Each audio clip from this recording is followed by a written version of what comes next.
let me tell you something scary. If you've been trying to follow the Nancy Guthrie investigation, you've probably noticed that the whole vibe has shifted. It started as a standard missing person alert. Scary, sure, but routine. But then, almost overnight, it turned into something much darker and far more complex.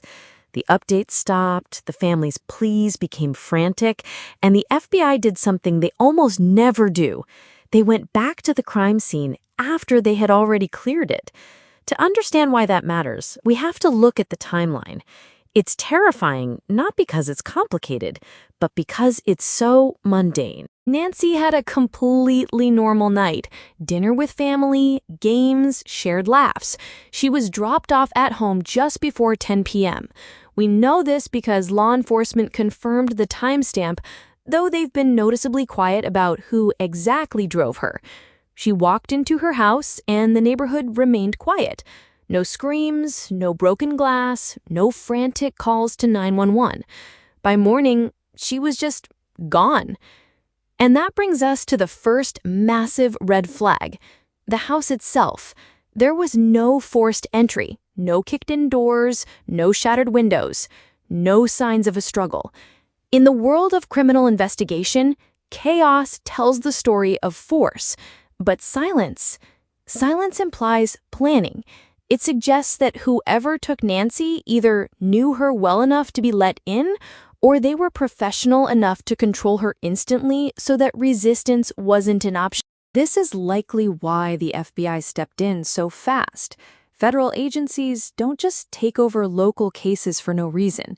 They get involved when they see organized behavior, things like interstate communication or sophisticated planning. In this case, alleged ransom messages sent to media outlets involving digital platforms and encrypted currency triggered federal jurisdiction immediately. But here is the twist that changed everything. The FBI processed her home, collected evidence, and released the scene. That's standard protocol. But then, late one night, they returned. Lights off, cameras flashing behind drawn blinds, agents quietly removing new evidence. You don't reopen a crime scene unless a disturbing new reality has emerged. It implies that the first theory was wrong, and new information, likely a digital timestamp or a contradiction in a witness statement, forced them to go back and look again. The investigators aren't just looking for physical clues anymore. They are hunting for digital ghosts. They are reconstructing Nancy's life through her router logs and smart home data. Did her phone disconnect at a weird time? Did the thermostat detect movement when the house was supposed to be empty? This digital behavior is binary. It either happened or it didn't, and it's likely what triggered that second search. Now, you might be wondering why the police have gone so quiet. It feels like they've hit a wall, right? Actually, it's the opposite. They've entered containment mode. When investigators find sensitive evidence, especially in ransom cases, they lock down information to protect their leverage.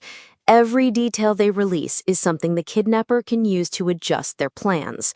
So the silence isn't neglect, it's a trap. They are waiting for the perpetrator to make a mistake, to believe they are safe because the news cycle has moved on. Even the deadline for the ransom isn't the end of the case. For the FBI, the deadline is just the transition. If the communication stops, they analyze the silence. If the money is paid, they track the trail. The goal isn't just to find Nancy. It's to dismantle the entire infrastructure of how this happened.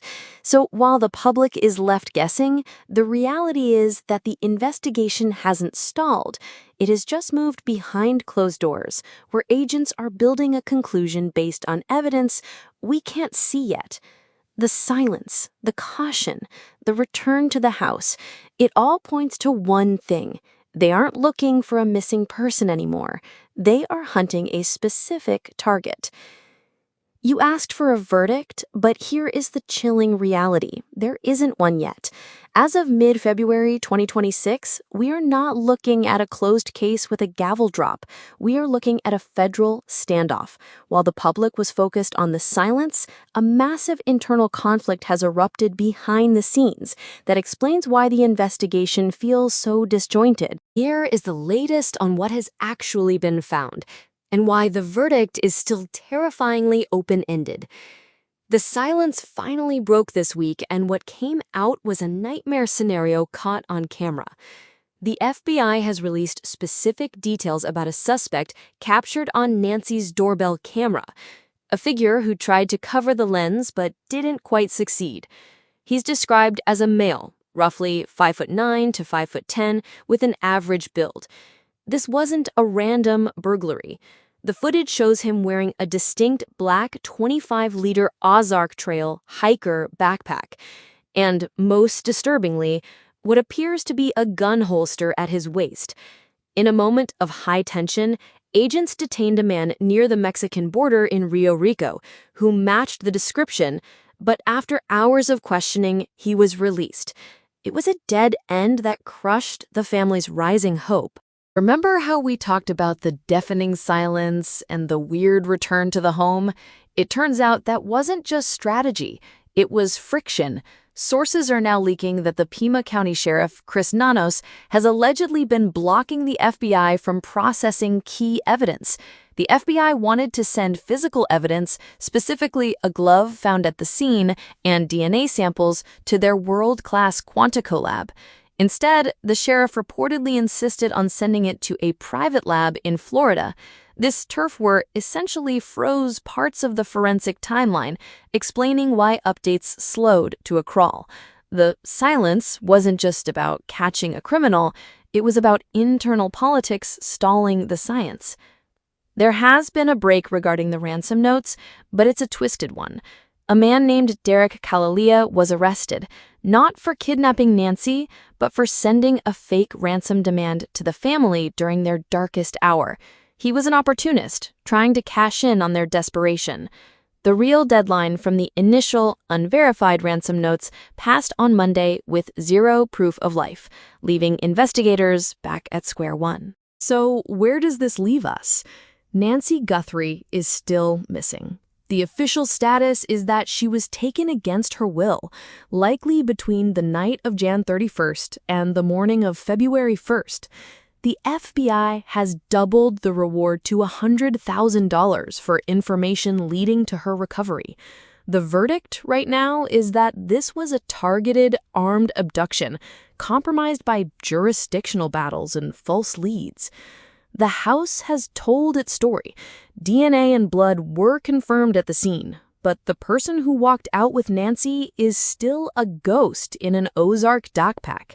The clock is ticking louder than ever. If this story moved you, share it with someone who needs to hear it.